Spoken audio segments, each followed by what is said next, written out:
Well, I like making food that tastes good, and I don't even mind making food that tastes bad. But if I had to choose, I think I'd pick the former. So if you want to know how to make it a little bit better, but maybe not quite as good as it maybe could be, I think that you should listen to what I'm talking about. And if you learn a little something from this, well, I hope it served a purpose, and hey, that's what we're here for. Good, better.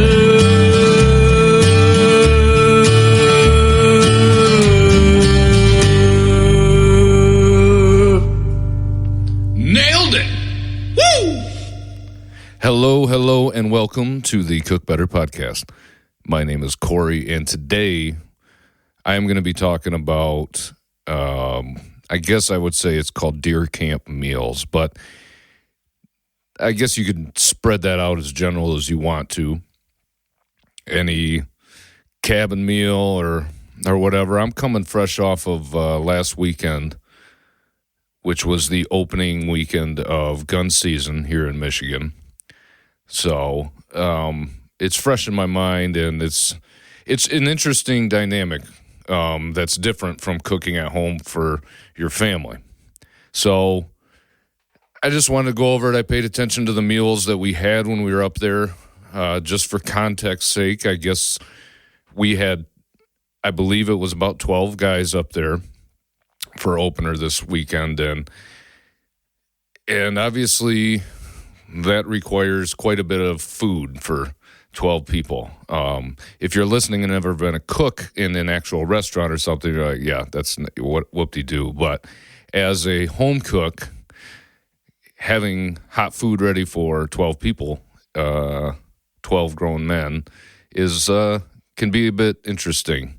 And but this could apply to, it doesn't need to be deer camp. It could be if you're, I don't know, at a cabin or on a vacation and you got an Airbnb and you just got a group of people at a lake house or whatever. I mean, take it however you want to do it. But this is, for my purposes, this is what we did for Deer Camp 2024.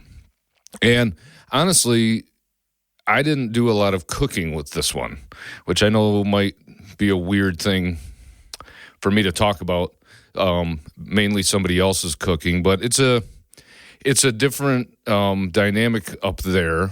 There's my wife's uncle. Well, he's not my wife's uncle. It's hard to explain. That's like the easy route to get to who the man is, even though that doesn't actually get you to an accurate description. Doug is his name. He's actually my father-in-law's cousin, and one of the owners of the cabin that we all hunt at, and my father-in-law is as well. It's called a 7 Point Lodge because there were 7 people that went in and purchased this cabin back in, oh boy, I thought he said 89, I think is what my father-in-law had said this weekend. Anyway, I'm up there all the time. We're constantly working on it, trying to improve it. And I've been going up there now for 14 years or so, something like that, for deer camp. But it's just a cool place, and it's a different environment. And there's anybody who's a hunter, man or woman, doesn't matter. My wife, I'm going to be totally honest, my wife hunted long before I did. My uncle gave me a bunch of garbage about babysitting his kids while my wife was out hunting opening day, and that was the case for a few years until we had kids, and my wife said she didn't want to go anymore and said you go, and I said okay. But so full disclosure there, my wife hunted long before I did, and I don't know if that matters to anybody. I don't know why I have to share that all the time. I feel the need to share that just so, I don't know, just get it off my chest. But this is a place that means a lot. It's been in the family for a long time. I married into the family, and they've allowed me to be up there and participate and hopefully contribute something to the whole process that is taking care of a cabin that's 3 hours away from your house, and also enjoying time deer hunting. It's just an exciting weekend, and I think anybody would tell you it's as much about spending time with all the guys, getting together, just talking old deer hunting stories, and everything starts getting exaggerated a little bit, and just having a good time. And I think a big part of that is always having good food to eat while you're there. So again, this can translate to a vacation at an Airbnb somewhere, or a hiking trip, or I don't know about a hiking trip, some of it. Anyway, apply it in whatever way might work for you. Or just listen to me talk nonstop about something you don't really care about. Either way, works for me. But so I started to say that obviously I've been coming up there a while, but really Doug is his name. He's the guy who has been the main cook for the camp, and I'd say still is. He still is. And I don't know why I say was. He always has been, continues to be the person responsible to make sure that everybody gets a meal. And I think I always have a hard time because I think, dinners. Okay, I go straight to a dinner is when I'm thinking about making a meal. But if you're up somewhere for a full weekend or 4-day or 5-day, whatever it is, obviously you've got more than one meal a day. So we're talking a breakfast, maybe a lunch, dinner, some snacks in between, just to give you an idea of how we operate. When you wake up in the morning, usually everybody's getting up before they got to get their clothes on to get out in the woods, get the camo on and everything. So everybody's up around 5 a.m., while it's still dark out, obviously, and 5:30, everybody starts rolling out of bed and grab a cup of coffee, and then maybe get a little something in your belly before you head out and sit in the woods. And so whatever that might be, a lot of times my father-in-law, he goes to a local bakery and he gets a pecan roll thing that he brings, and he gets it like every time we're up there. It never fails, and that he brings that, and a lot of guys will munch on that, have a cup of coffee before head out, or you could do cereal or something like that. And then everybody goes out, sits till about 10 o'clock, and then we come back to the cabin. And then we usually make up a breakfast of some sort. And so this kind of serves as a breakfast/lunch. It'll tie you over till dinner time.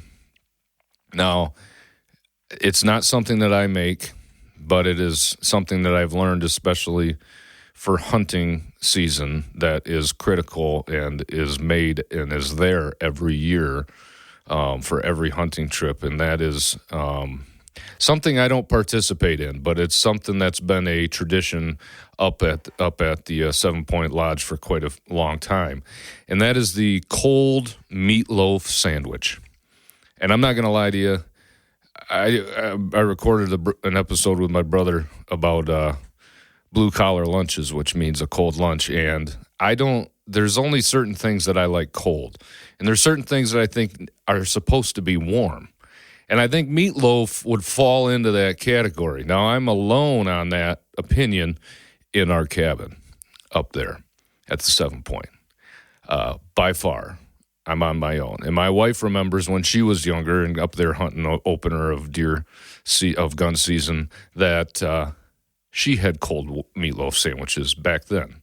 And it's just something that I've never, and in all fairness, I love meatloaf. And I love sandwiches, and I have never tried a cold meatloaf sandwich. But for whatever reason, that just has zero appeal to me. But there's it's something, got to get the meatloaf sandwich. Everybody's making their sandwich before they head out in the woods, and they got it in the bag. And then now everything's group text, So we got a group text with all 12 guys that are in the woods. You hear a gunshot go off, and was that anybody? And it never is one of our guys, it seems like. But without fail, there's always somebody who's like, well, it's 8 o'clock. My meatloaf sandwich is gone, and I don't know what it is about a meatloaf sandwich on white bread. I don't even think many of the guys put toppings on it. I know Doug, he puts mustard on it, yellow mustard. Gotta have mustard, he says. So that's like just tie you over till breakfast time, or coming back from being out in the woods. Get in the cabin. And then we all know there's gonna be something hot when you get back. But I personally don't take anything out. I'm just I don't see a lot of deer up there. We hunt state land, to be clear, state land, and we don't see a lot of deer. I don't see a lot of deer, and it's not just me, but I also am a bit of a lazy hunter, if I'm going to be completely honest. I'm not the kind of, I've got a buddy of mine who's will sit out all day. He'll go way deep into the woods, and he's got trail cams, and he's scouting, and he's doing what you need to do to be a successful hunter. And I am a lazy hunter. And this year was the first year that I don't even have to drive to go to where we got to walk into the woods and hunt. I literally walk out the front door of the cabin, and it's maybe 150 yards to where I hunt, or where my stand is. So I don't, I enjoy it, and I like to see deer, but I don't see a lot of deer. And maybe that's because I'm 150 yards away from the cabin. But because of that, I really don't move around at all. I sit there, gun on my lap, and I am watching constantly. I'm not paying attention to my phone really, or like whatever. I'm watching the woods and waiting. And so far it's been a lot of waiting for pretty much nothing. But hey, it might pay off someday. Anyway, when we get back, we know we got something. And then this year, I'm just going to kind of go through, because I took notes when I was at deer camp, and I was up at the 7 Point, and I was taking notes on what we had for dinner. And like I said before, we had 12 people up there, and these are 12 grown men who are sitting out in the woods and getting cold and are ready to eat some food, and you put down some food, right? And so it's got to be something with some substance. And I'll go through what we did this weekend, and then I do contribute to the cooking at the cabin. But I'll get into that later, what I've done, because I have saved some of the meals that I've prepared there. But anyway, this year, so we went up there Thursday night, and I think it was Thursday night, Doug whipped up a skillet meal. I'll call it a skillet meal. I think that's an accurate description. I don't know if that's technically what they'd be called all across the country, but it's kind of it's almost like a dump meal, like you would think of a dump meal in a crock pot. And I'll say this is an elevated level of that because in this skillet, it's all going into a really big pan for the most part, or multiple pans. But this is more involved than a dump crock pot meal, because this is what Doug will do. Typically like for instance, let me just go through the ingredients on Thursday night's meal this past opener weekend. And so we had a Spam, potatoes, egg, onion, cheese was kind of the main ingredients in this skillet. And so we're talking 1, 2, 3, 4, 5, really 5 main ingredients. And I would say those are what's there, or what was in it. And so you're not talking a ton of different ingredients, but ingredients like anything with potatoes, potatoes are going to be something. It's great because they're cheap. You're feeding 12 people. And granted, we're all kicking in money in theory. I hope everybody paid Doug. But we're all kicking in money to help pay for the food that he's making. But potatoes go a long way into filling people up. And then Spam was just something different. That's not something that we have up there a lot, and that's not something I eat a lot of. And I know there's a lot of people that do not like Spam, or just maybe it's the idea of it. I don't know if they've ever tried it, because if you try it, you'll know that it is phenomenal. But Spam's not really a cheap ingredient, but a couple cans of Spam can stretch a long way as some kind of meat. And, it's pre-cooked, and it's really just got to get heated up. It's easy. The potatoes, you can do them, and then you got your onion. And so I believe what Doug had done is take kind of the onion, some butter, and kind of soften the onion a little bit. and then threw the Spam in there, and then the potatoes, and kind of got a little bit, almost more of a au gratin or au gratin. I can't do that. I can't do accents like au gratin, potatoes au gratin. You know what I'm talking about. And so they were thin sliced, kind of on the diameter of the potato, maybe 1/8 inch, 1/4 inch, roughly thick slices of the potato going the short way across the whole potato, and then kind of toss that in there. And then after he had that, and then he kind of put the lid on the pan, let it steam and soften. And once those potatoes get cooked through, then he would dump. He kind of had just basically made a scramble of the eggs in a bowl, and maybe he had water in there. I don't know if he did a little milk or anything like that. I didn't pay attention to that part of it, but I assume maybe at least a little bit of water. Maybe not, but and then just kind of dump that after all the potatoes and everything are soft and the Spam's already cooked, but the Spam's heated and your onions have got in there, and then that egg mixture, the scrambled egg mixture, just kind of basically fills in the cracks all around the potatoes, right? So you've got now you're not mixing it all up and tossing the eggs around everywhere. It's just kind of pour that scrambled egg mixture, whatever it was, something like 18 eggs or something like that, dump it in there, put the lid on, and wait for those eggs to cook. So it's almost like a Jell-O mold, really, with egg, and that's kind of forming a structure around the potatoes. And then once those eggs cook, then he just takes some cheese and threw some cheese over top of it, and then put the lid back on, let it melt.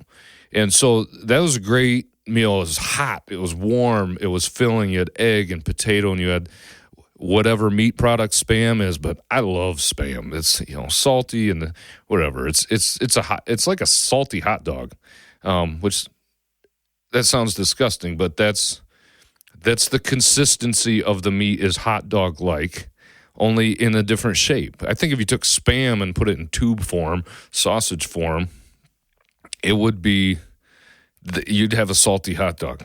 That sounds disgusting, but anyway, that's what it was, and it tasted great, and it's very filling. And then, so one of the other dynamics you have when you have a big group of people like this is you have different tolerances and expectations, or maybe not expectations, might not be the right word, but different seasoning tolerances, right? So if I do anything, I over season something, and I've gotten better over the years as to not over season something. But then you have I love spicy. I want jalapenos in everything. I'm to the point where jalapenos aren't really that spicy to me. Obviously, you get a hot little one every now and again, but it doesn't bother me for more than a second. And I put hot sauce on everything and seasoning. So I would say that and there's another guy or two that enjoys some buffalo sauce or some sriracha or anything on the spicier end, any seasoning like that. And then you have the very light end of things where you have people who salt is plenty good for seasoning and pepper be sparing with it.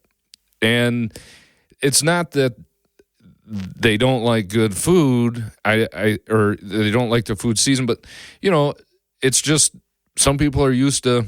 We're in a Dutch area and Dutch, Polish, and there's not a lot of seasonings used in that kind of in Dutch food or whatever. It's meat and potatoes, and you have salt and pepper, and that's it, But you've got all these people, and the difference is, and what I can appreciate is, you want to cook on that lighter seasoned scale, because it is obviously easier for myself, as somebody who likes things spicier, to add a Creole seasoning or a little extra pepper or a little red pepper flake or whatever hot sauce might sound good, or chop up some jalapenos or whatever and put them on top after. Obviously, if it's all made with that, which is how I tend to cook, you can't take that out. So certain people aren't going to enjoy that. And while you're thinking, well, I'll tell people too bad that, they got to eat whatever you make.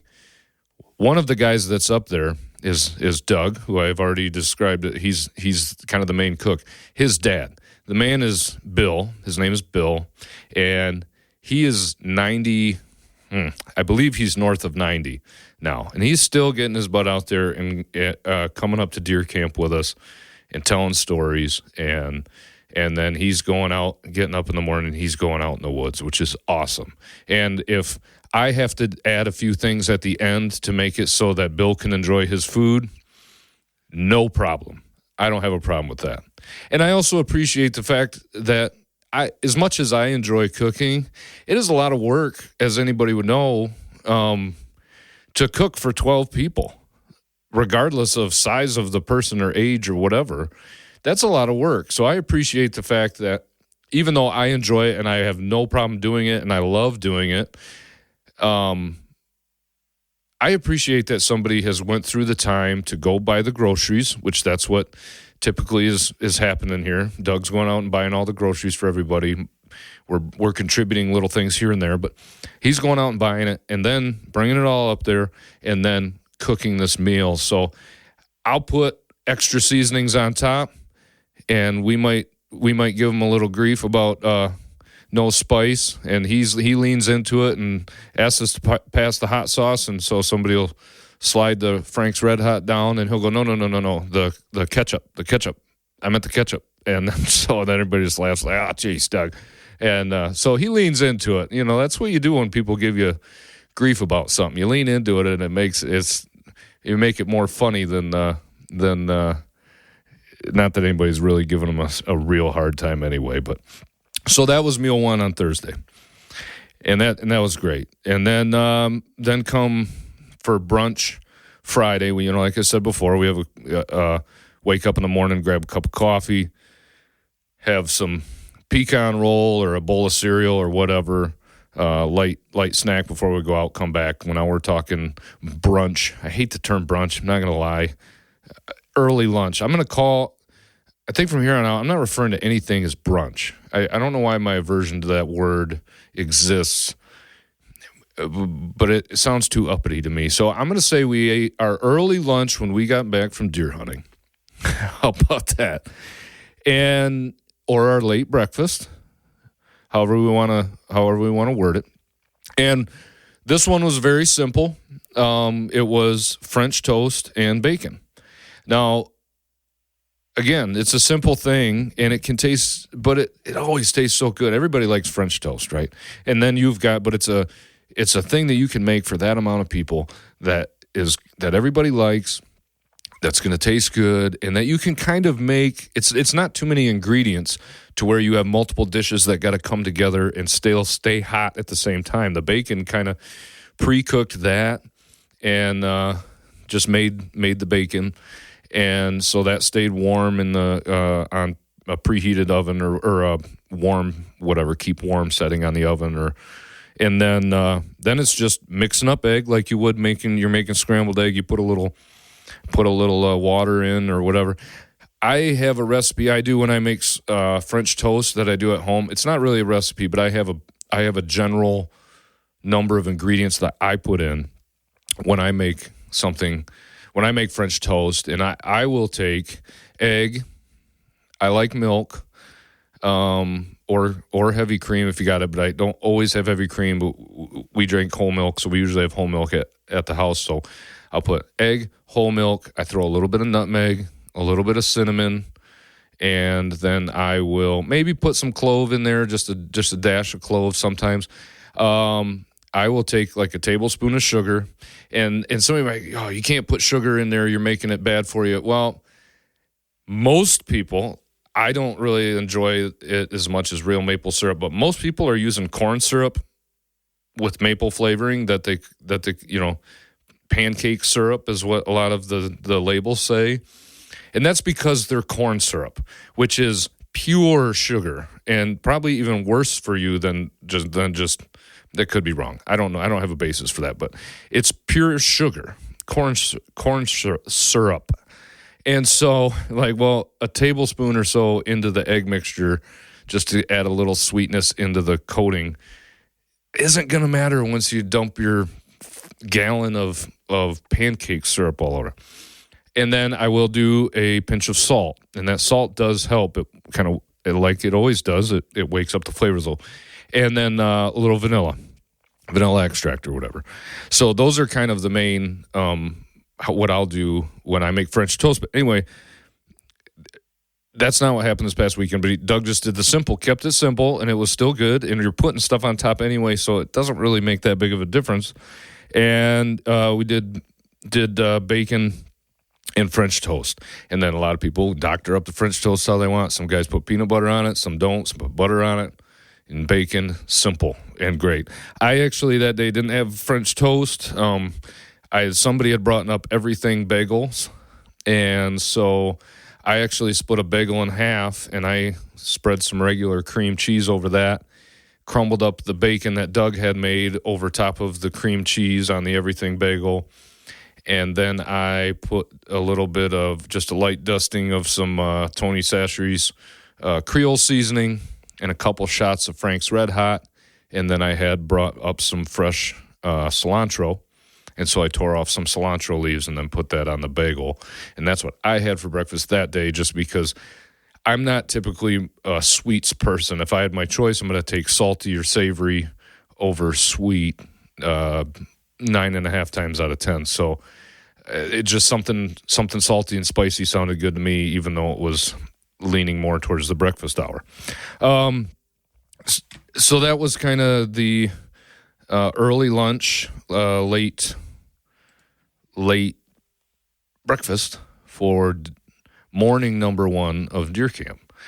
And then later that night, Doug made dinner after the night hunt, after the afternoon hunt, went out in the woods at like 3 o'clock, and it gets dark here around 5:30, 6 o'clock. So everybody's back to the cabin by 7.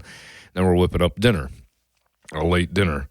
And this was a really good dinner. He had some ribs, pork ribs, I believe. Yeah. And just a rack of ribs kind of thing. And they were pre-cooked ones from Gordon Foods or Costco or something like that. You know, five guys. I wish it was 12 guys. So he had like 2 or 3 or might have even been like 4 racks of ribs. And we're up there to hunt too. So we think a cook better and elevate and take to that next level, and buying pre-cooked ribs isn't elevating the cooking, but what it is doing is recognizing that we don't have 12 hours to pull out a smoke, or, it's not 12 hours on smoke. We don't have 5 hours to get out, 6 hours to get out the smoker and do all that and tend to the meat and everything. The main purpose of this weekend is to get out deer hunting, and so that buying something pre-cooked there's nothing wrong with that, and it's good. It was good. It was really good. And so we had the ribs, and then we had mashed potatoes and gravy, and then broccoli, some steamed broccoli to go with that, and that's a full meal in itself. And then I just made for everybody that night, kind of as a snack to have with the full meal that Doug had made. I made some jalapeno poppers, sliced the jalapenos in half. I had taken a couple blocks of cream cheese, some sausage, some hot, zesty hot sausage, and what else did I throw in there? I did some provolone cheese, shredded that from the block. You know what that's about if you've listened to any episodes before. Always shred your cheese from the block. It melts better. That's not grainy, whatever. I'm not going to get into that right now. But shredded some provolone, and it was good, some good provolone. And then I threw a little Tony Chachere's, just dusted it and mixed it in with the mixture, again, to just give it a little heat. I believe I had might have done a couple shots of sriracha in the mix too, in the cream cheese mix. And then I finally chopped a whole bunch of cilantro, threw that in the mix and mixed it all together, and then stuffed the jalapenos with that. and then shredded a bunch of provolone over top. Now, provolone, or a lot of times I'll use a cheddar instead of a provolone or something. But anyway, I had this good provolone, so that's what I used. And so that's what that dinner was. And really, this is one of those situations where jalapeno poppers don't really fit in with that meal. If you were to ask me, you have ribs, potatoes, gravy, and broccoli, and applesauce. They had homemade applesauce, which is from somebody brought homemade applesauce to have with dinners, and then jalapeno poppers is just kind of a weird. But it's not like jalapeno poppers are anything other than an appetizer. They're not cuisine specific or whatever, and they taste good. So at times I'll make exceptions of trying to stick with the theme or whatever, So that was what that meal was. And then we kind of had some more of a similar breakfast or early lunch the next day as to what we had the first night. We had some potatoes and onions and stuff. And like, I don't want you to think that like there's no flavor in this, because one thing that Doug uses a lot of is vinegar and garlic, and the stuff's got great flavor to it. And we had that with the egg again and a mixture like that. And then I believe it was Saturday night, we had one of the guys up there, Ben, he shot a black bear up in the Upper Peninsula of Michigan earlier this year. And so he had a bunch of ground black bear and made black bear chili, which was phenomenal. I've been very impressed when we were up there working on the cabin earlier this year, doing some improvements on the cabin. He had brought some ground black bear that we made into burgers. And I didn't know what to expect. I've never had bear. I was expecting a gamey flavor of some kind to be there, but this was not gamey at all. And actually, it tasted really good. Now, in the burger episode that I did with my brother Nate, I had talked about the peanut butter burger recipe that I use quite a bit at home when I make burgers. And when we made the black bear burgers, that's the recipe that we used to make the burgers with the black bear. I think I went around and said that forward and backward a couple of times, but long story short, it was phenomenal. The burgers were great, and then so this last weekend we had the black bear chili, and Ben had I don't know the full recipe, but I can imagine you've got your black bear, and he put bacon in with the chili as well. So then you start to think, well, no wonder it tastes good. You got bacon in the chili, and how do you go wrong with that, right? So there's bacon, there's black bear, and there's a bunch of beans in the chili that tasted great and helped kind of fill out the chili. I think a chili needs beans. I'm not getting into that whole discussion of is it chili or is it not without beans, whatever. This one had beans and all the other stuff in there. It was fantastic. So we had this bear chili.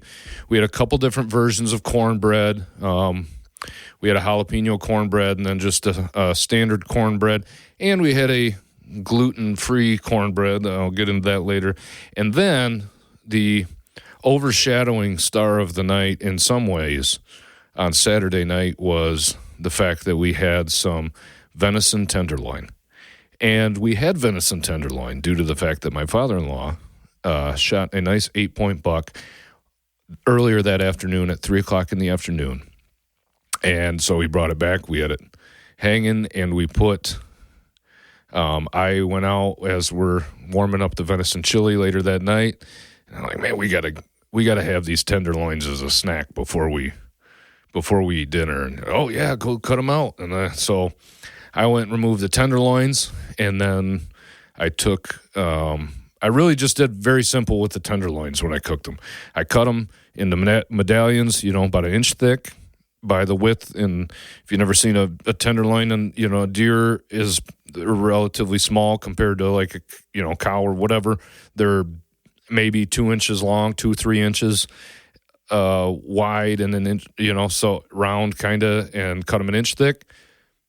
All I did with them was salt, pepper, and garlic, and I put butter in the pan, as I pan-seared them. And venison is something that you do not want to overcook. And you overcook it by cooking it like you would cook beef, I guess. It's incredibly lean, and there's like no fat in it. And if you cook it all the way through, you very quickly get rubber. So you want to aim for like a medium rare, and if it's sitting in the pan, and by the time, with a 1-inch thick little steak, it's gonna be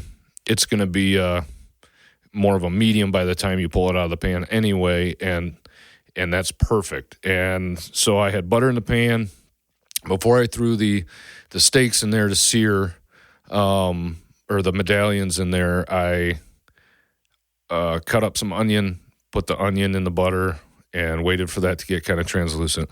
And then what did I do? Just a little salt and pepper on the onions. And so I had salt and pepper on the onions, salt, pepper, garlic on both sides of the venison medallions, slap them down. Really, it was only like two minutes per side, something like that. 2, maybe 3 minutes per side. 3 seems excessive.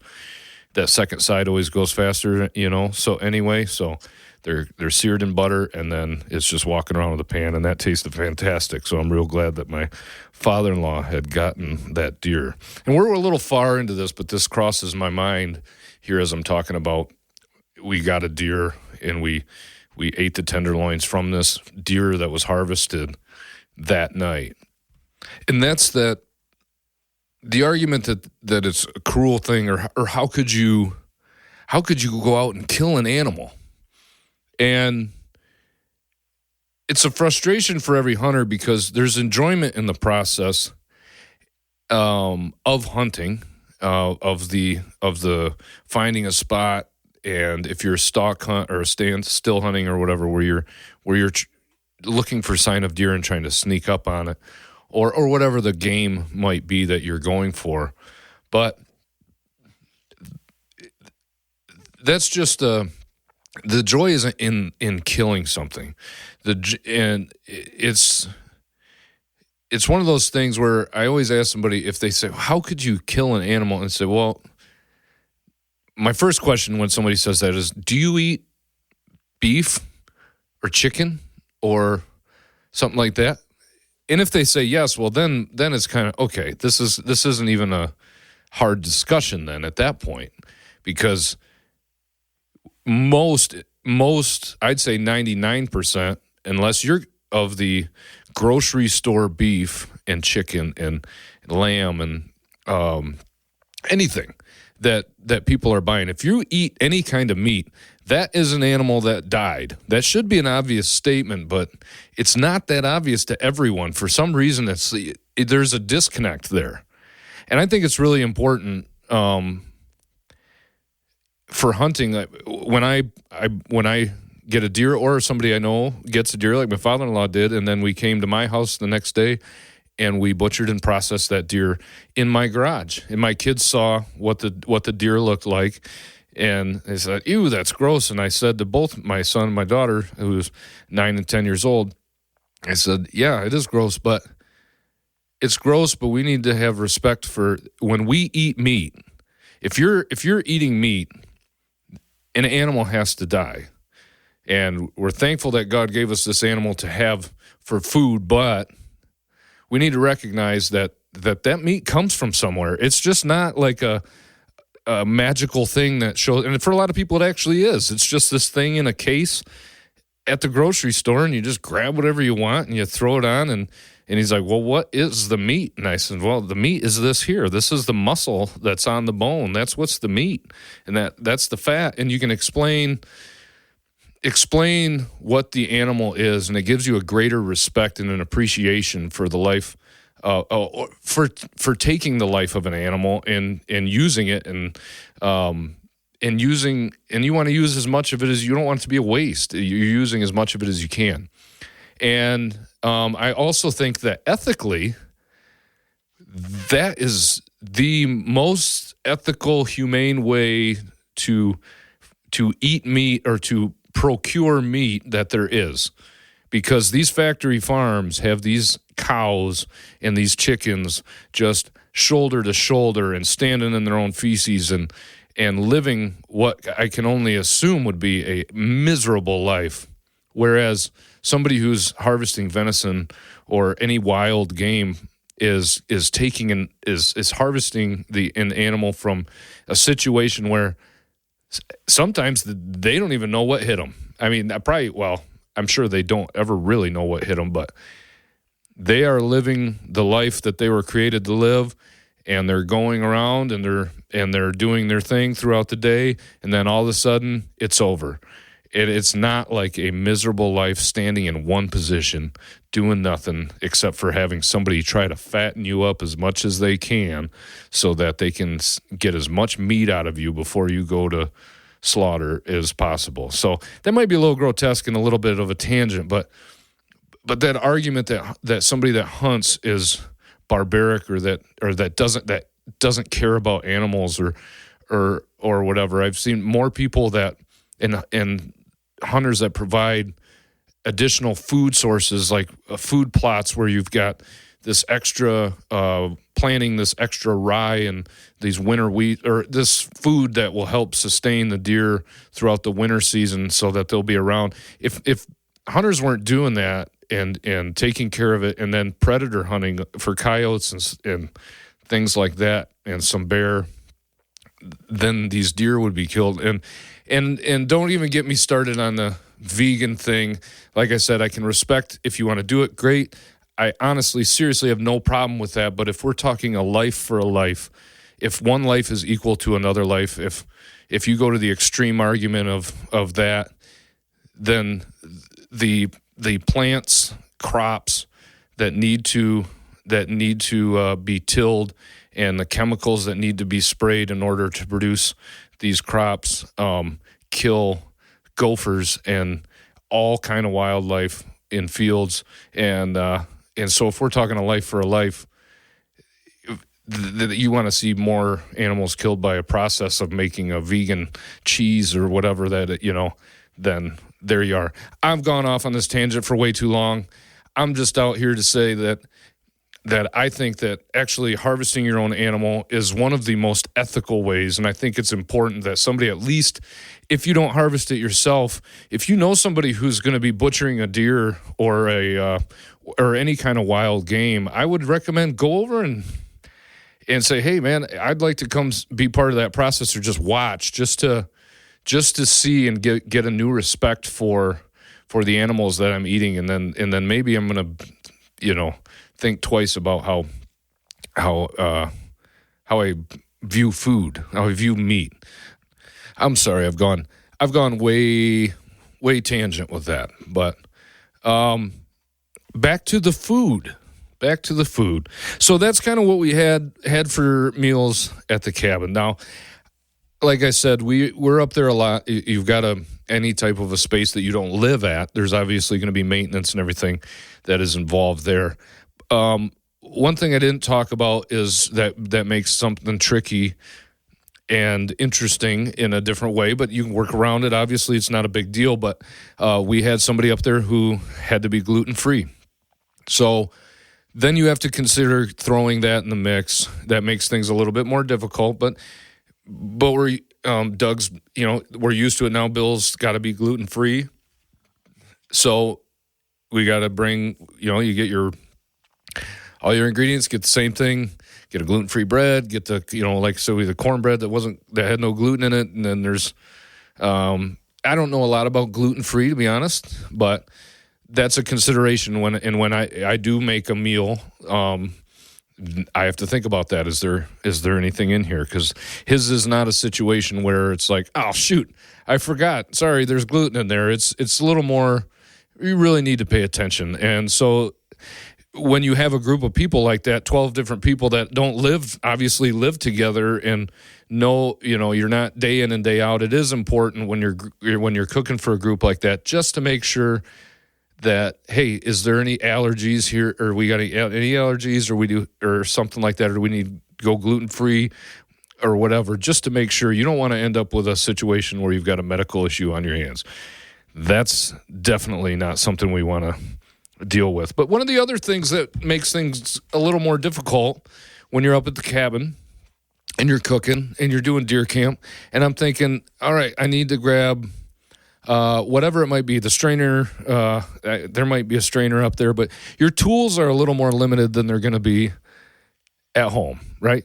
I mean, and a lot of what's up there is probably the stuff like, I bought some new pans, so I brought my old pans up here to have at the cabin and to replace the ones that are even older than that from the last time somebody got rid of pans and didn't feel like throwing them away. They brought them up to the cabin, or all the knives are dull, but that's because those are like once they got replaced too. So there's that kind of thing that you got to deal with. And I'm as guilty as anybody else of, I wasn't there when everybody donated all their stuff and everybody's spending money on things. So I'm not in any way judging, but what I am saying is that that's a reality, that the knives aren't going to be quite, maybe at least they're not as sharp as the ones I have at home. And so I did bring one of the ones I had at home. And to my point, it was one of the ones that I like, a chef's knife that I want, that I really like, but it wasn't my favorite one. It was kind of a middle of the road knife. And so I brought that one up there because I don't want to bring my good, one of my real good ones up there. But I wanted a better knife for while we're up there cooking. So I brought that up there. But again, that was I'll bring up one of my backups, or so it's just dealing with that kind of thing. And the setup might not be quite what you're used to. You get used to your own kitchen, and now you're in a different environment. The counter space might be a little different and the setup is different, so trying to navigate those minor challenges. But when all these little things start adding up, that can lead to some frustration. And I don't think anybody freaks out over it, but can just be like, what's going on? All right, here's the deal. We're not at home. I've got to take what I've got at hand, what I've got available, and make that work for this for now, So, and for me, that's it's fun to cook, I love doing it. So that makes it a little more challenging. It's like, well, use what you got. And like I said, I appreciate that Doug's done this for years, and he continues to do it. And my problem, and I don't think anybody that knows me would be surprised or even at all to hear, is that I can overcomplicate things when it comes to food. And it's not that it's going to taste good, but I will spend 3 hours making a meal. And when you're up at deer camp, and it's like you're not starting it till you get back at 6:30 or whatever. You can't wait 3 hours to get a meal ready, and because you've got all these processes you got to work through and do everything. So, but I do enjoy. I'm learning some things about myself, and one of the things I'm learning is that I enjoy the praise of other people, and I want to strive to, or people pleaser, I guess, if you could say that. And if you were to ask me, I'd say probably I'm not, because I don't care. At the same end, or the same token, or whatever the thing is, I don't really care if somebody likes me or not. But if I'm making something for somebody, the way I show the people that I care about them is acts of service. I want to make you a meal. I want to help you build something, help you on your house on a project you're working on, or help you on the car. Or I'll stand there while you're changing the oil. I don't care. Or I'll help you with the brake job, and I'll just whatever. I'll hold a flashlight. I don't care. I'll just be there to hang out and whatever. But so I kind of I overcomplicate things in the way that I can make it way fancier than it needs to be for the situation that we're in a way. But it's not that difficult sometimes. That's my justification. It's like, well, it's not that hard to make a really good meal. And what I'm afraid of when I say that is saying that something simple or anything that I've ever had that somebody else has made isn't good. Because if you're making me food, I'm never going to complain. And that's the honest truth. Even at restaurants, I don't send food back. that's a little different because I'm straight up paying for a service and whatever, but I still don't do it. And especially if it's at a friend's house or something and somebody's just making me food, or I'm up at the cabin and somebody's making dinner for me, or making chili or pot of chili or some breakfast potato skillet thing or whatever. It tastes good. I like all food, and I'm thankful that somebody is willing to work to provide me a meal. So, but that being said, I just wanted to I'll go quickly because I'm been talking for a while on a couple of the meals that I've made, and I like doing fancy things because I like to try to impress people. And somebody who's a real chef or something's like, geez, man, you're probably not listening to me, so I'm probably not talking to any, maybe I am. But anyway, they're probably like, this is not that difficult. And I agree. I don't think it is that difficult. And there's probably a lot of things that I could do to even elevate more and cook better.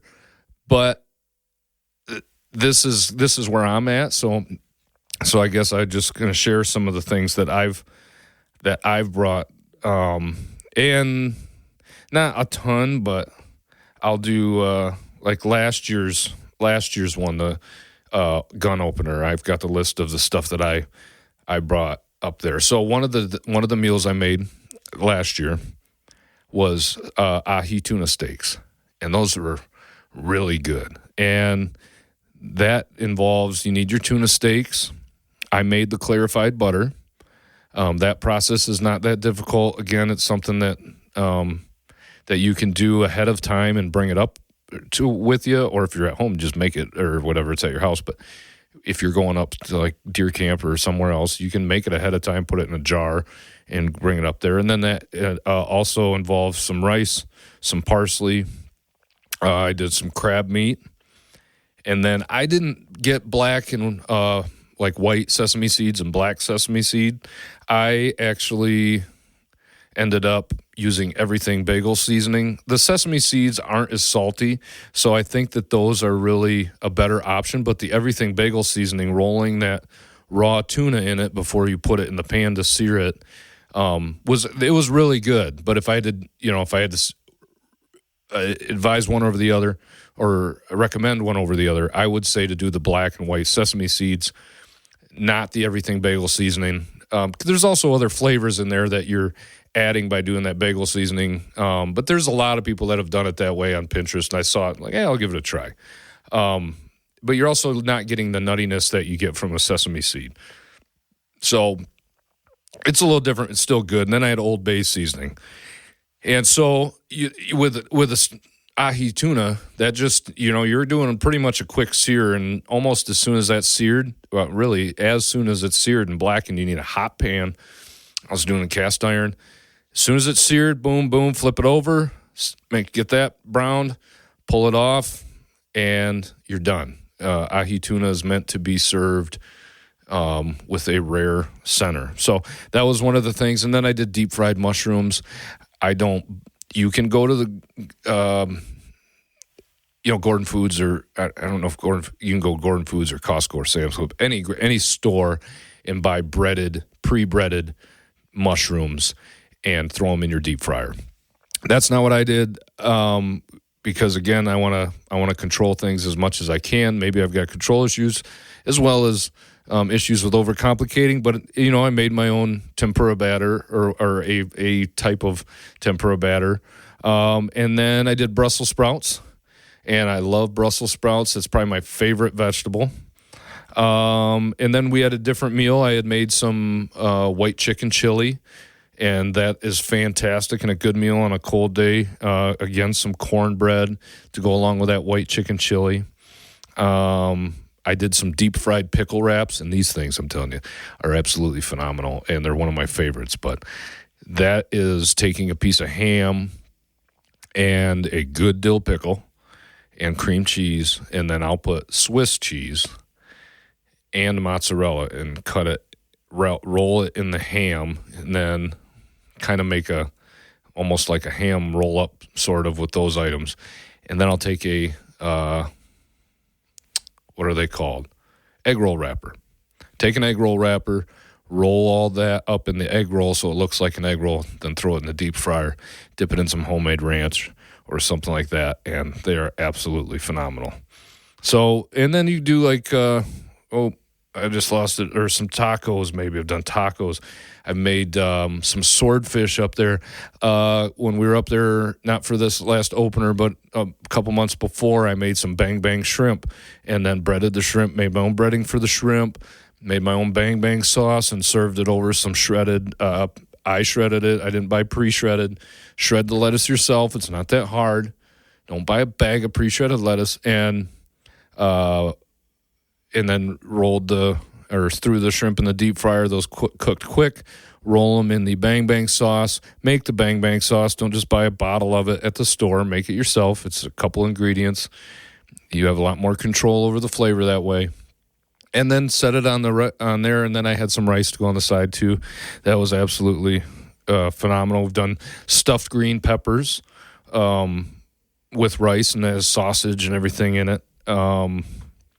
What else so those are just some meals, and that's the ones I've made up there. I made a lot of meals up there, eggs, just do like poached eggs for breakfast and on toast or with toast and cheese. And I made some breakfast sandwiches basically a homemade egg McMuffin thing, an English muffin or on a bagel, make with sausage and egg and cheese, or bacon, egg and cheese and bagel, and make your kind of self a homemade breakfast sandwich.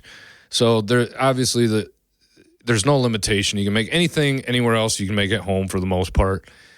It's just a different experience when you're up there. So that's just what we did this past year. Is fresh in my memory. Some of the things I've done before. Again, I appreciate so much whenever somebody cooks for me, and it's interesting to see. It's always interesting for me to see the way somebody else cooks too, and the way they do things. And so I love to help. I will continue to, we bring cookies, homemade cookies and stuff up to deer camp stuff too. But wherever I can fit in, I will. If I don't, then I will enjoy whatever somebody else makes me too, because I appreciate that so much. So I hope something here was interesting to you. I hope you learned something. Didn't discuss a whole lot. Again, I know I'm sorry I didn't dived into too much detail with some of these techniques and recipes, but I hope that you found it interesting and just kind of knowing what we did at deer camp. So thank you for listening. Any comments, questions, please feel free to send at thecookbetterpodcast@gmail.com. And I'm interested to hear what you guys use at your deer camp. I think that's awesome. I'd love to hear it. So anyway, I appreciate you listening. We'll see you next time.